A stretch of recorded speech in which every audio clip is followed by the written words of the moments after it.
सभी साथियों को बाबा साहब के जन्म दिवस की मंगल कामनाएं। साथियों, बाबा साहब ने समाज के उत्थान के लिए 3 सूत्र स्लोगन दिए थे। वो कौन से सूत्र थे, क्या थे? तो पहला उन्होंने कहा था एजुकेट, दूसरा कहा था एजिटेट और तीसरा कहा था ऑर्गेनाइज।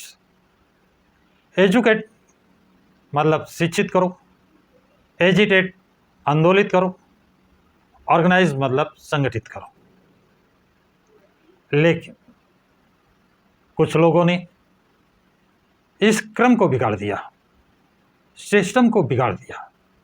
जिस तरह मैथ या साइंस के फार्मूला होते हैं, उस सिस्टम को बदल दो, रिजल्ट बदल जाएगा। वही चीज़ इसमें किया गया।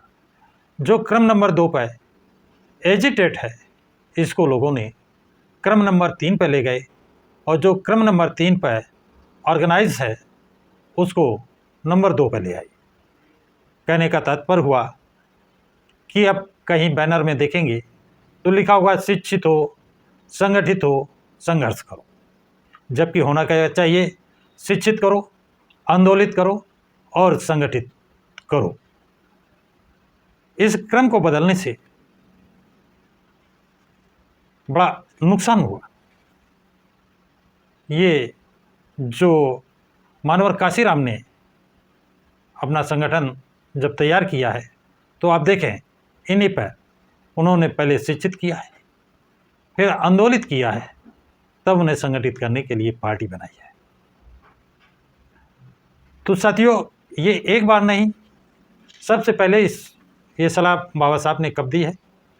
9 मार्च 1924 को बम्बई के दामोदर हॉल में बहिष्कृत हितकारिणी की सभा को संबोधित करते हुए ये 3 सूत्र बाबा साहब ने दिए थे।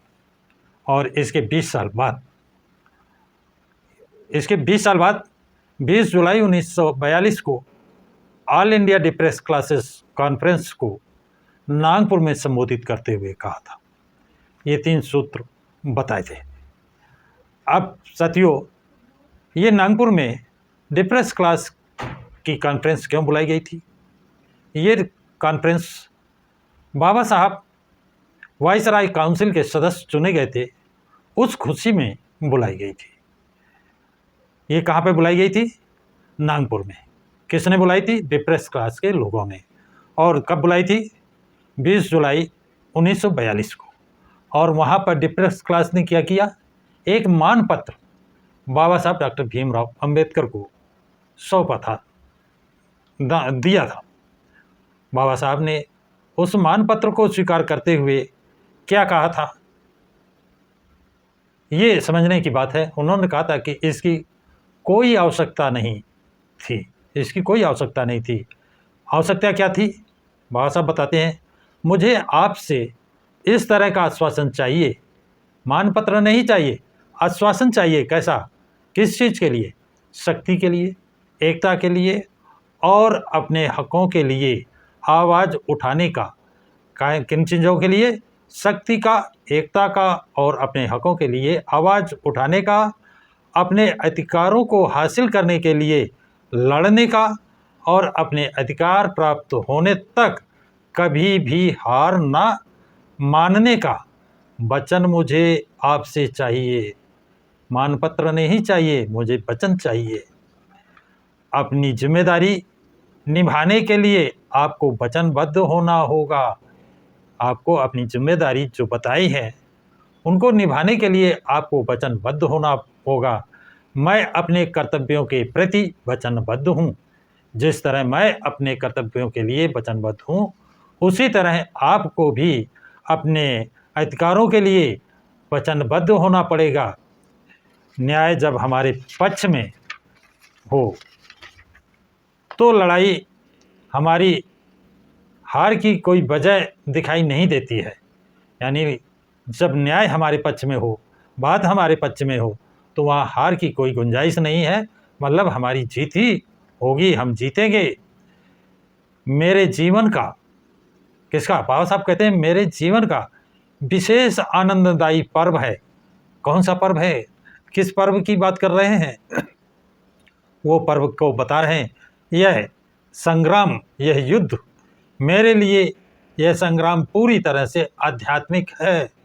जैसे आप पूजा पाठ करते हैं और वरदान चाहते हैं, उसी तरह हमको ये लड़ाई लड़नी है और जीत हासिल करना है। इसमें भौतिक अथवा नीच कुछ भी नहीं है। इसमें ना तो कोई भौतिक है और ना ही कुछ नीच है, क्योंकि सत्ता या संपत्ति के लिए ये संग्राम नहीं है। ये संग्राम किसके लिए नहीं है? ना तो सत्ता के लिए है और ना संपत्ति के लिए है। मैं जो संग्राम कर रहा हूँ और करने जा रहा हूँ, जिसकी सलाह दे रहा हूँ, वो सत्ता प्राप्त करने के लिए नहीं है, वो संपत्ति प्राप्त करने के लिए नहीं है।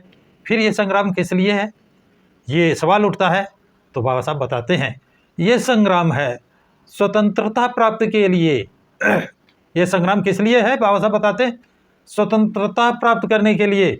जो लोगों ने आपको गुलाम बना रखा है, उस गुलामी से मुक्ति पाने के लिए यह संग्राम मानवीय व्यक्तित्व के विकास के लिए है। ये संग्राम स्वतंत्रता प्राप्ति के लिए है।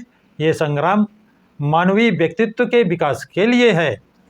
हिंदू समाज व्यवस्था के कारण जिस मानवीय व्यक्तित्व को मसल दिया और छिन्न भिन्न कर दिया है, उस व्यवस्था के खिलाफ यह संग्राम है। जिस व्यवस्था को हिंदू समाज ने मानवीय व्यक्तित्व को मसल दिया है और छिन्न भिन्न कर दिया है, ये संग्राम उस व्यवस्था के खिलाफ ये संग्राम है। और हम संग्राम में अगर हम हारे तो हमेशा के लिए मसल दिए जाएंगे। अगर हम इस संग्राम में हार गए तो हमेशा के लिए मसल दिए जाएंगे, हमेशा के लिए दबा दिए जाएंगे और ये दमन हमेशा चलता रहेगा। फिर उनका हौसले बढ़ जाएंगे और हमेशा चलता रहेगा। इसलिए इसको आपके हित में के लिए आखिर में मैं आपको उपदेश दूंगा।